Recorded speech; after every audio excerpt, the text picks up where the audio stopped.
Seu meu amado, bem-vindo de volta à nossa escola bíblica diária e nós continuamos a falar sobre as leis. Estamos no meio do decálogo, dos 10 mandamentos.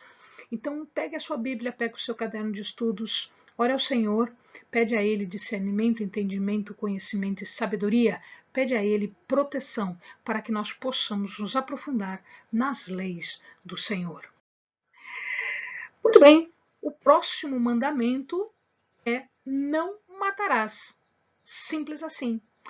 Sem outras palavras, sem outras explicações, porque não há necessidade de nenhuma dessas palavras ou explicações.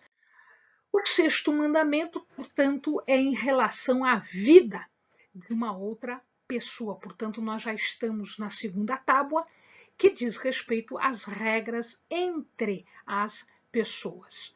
Né? Aqui nós vamos observar o seguinte: existe uma extensão do mandamento, não só em relação ao homicídio, como era a primeira ideia pode parecer, mas também como a ideia, né, e a explicação, a interpretação de Jesus em relação ao homicídio no coração, em relação à intenção maligna de um homem para com o seu semelhante. Em algumas questões, o homicídio ou a morte, não o homicídio, mas aí nós não chamaríamos de homicídio, mas a morte de uma outra pessoa poderia estar justificada. Em que situações isto acontece? Então, nós temos dois casos, dois exemplos aqui que o matar não constituía homicídio, ou seja, a inserção no sexto mandamento. Em Êxodo 22, por exemplo, está escrito assim no versículo 2: se um ladrão for achado arrombando uma casa e for ferido de modo que morra, o que o feriu não será culpado do sangue. Por que não? Porque neste caso nós entendemos aqui que existe uma questão chamada legítima defesa. Quando eu digo nós, não sou eu, quando eu digo nós é a palavra, tá? E é uma coisa interessante que isso aparece aqui, e se você for observar no Código Penal de hoje, nas leis penais de hoje, também a pessoa que está em legítima defesa não vai responder por homicídio, né? Porque a sua vida e a vida da outra pessoa estavam em risco.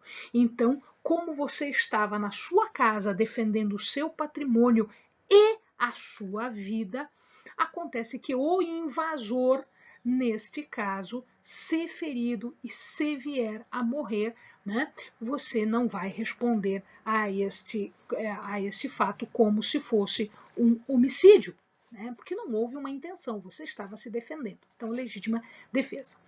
Uma outra questão também que é posta aqui, Deus explica em Deuteronômio 20, ele fala das questões da guerra, da mobilização da guerra. Então veja lá, 21, quando saíres à batalha contra teus inimigos e vires cavalos, carros e exército mais poderoso do que o teu, não os temerás, porque o Senhor teu Deus, que te tirou da terra do Egito, está contigo. Então, não interessa o quanto maior é o exército que você está enfrentando. Interessa que o poder maior está do teu lado, que é o poder de Deus. E eu quero citar aí a justificativa agora, no caso da morte, que está a partir do 10. Né? 10. Ao marchar contra alguma cidade para combatê-la, proporás a paz. Então, antes de qualquer coisa, você tem que propor a paz. Se a sua resposta é de paz e te abrir as portas, todo o seu povo será sujeito a trabalhos forçados e te servirá. Ponto assim, vivos ficarão.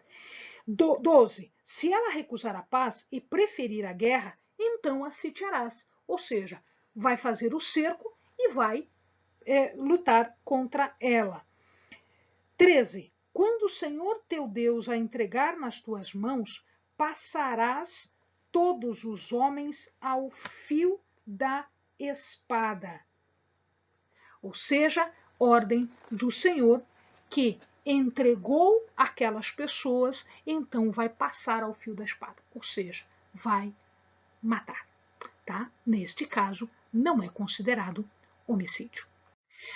Muito bem, então aqui nós temos a regra geral, que é o matar fisicamente uma pessoa. Jesus ele fala uma coisa um pouquinho diferente. Ele lembra o mandamento e ele expande o mandamento de acordo com a interpretação correta. Então, o que é que ele diz? Em Mateus 5, 21 e 22. Ouvistes o que foi dito aos antigos, não matarás, e quem matar estará sujeito a julgamento. 22. Eu, porém, vos digo que qualquer que sem motivo se encolerizar contra seu irmão estará sujeito a julgamento, e qualquer que disser a seu irmão, raca, estará sujeito ao sinédrio.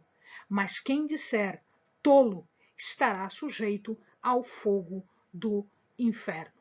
Ou seja, aqui nós vamos ver expressões que refletem ira no coração.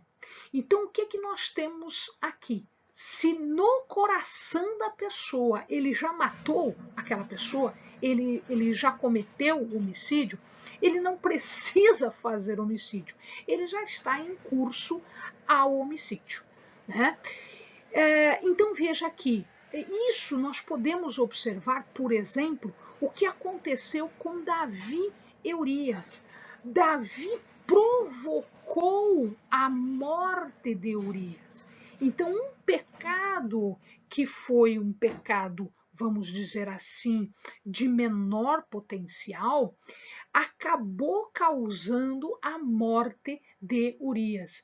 Na verdade, não foi Davi quem tirou a vida de Urias, mas indiretamente foi ele que determinou a morte de Urias, porque ele foi empurrado para o lugar mais forte de batalha e, portanto, ele estava sujeito, como Davi sabia, ele era guerreiro, ele estava sujeito à morte e efetivamente assim se deu. Por quê? Porque no seu coração ele invejava a sua esposa Batseba. A gente já vai falar daqui a pouquinho sobre esse outro pecado. Mas aqui começa com ira, começa com ódio. O crime de homicídio, ele não começa no homicídio, ele começa antes no coração. Então, é no coração que Caim e Abel passaram pelas mesmas circunstâncias. Tá? Então, no coração, Caim já havia matado Abel. No coração, Davi já havia matado Urias. Né? Depois foi só a execução fática.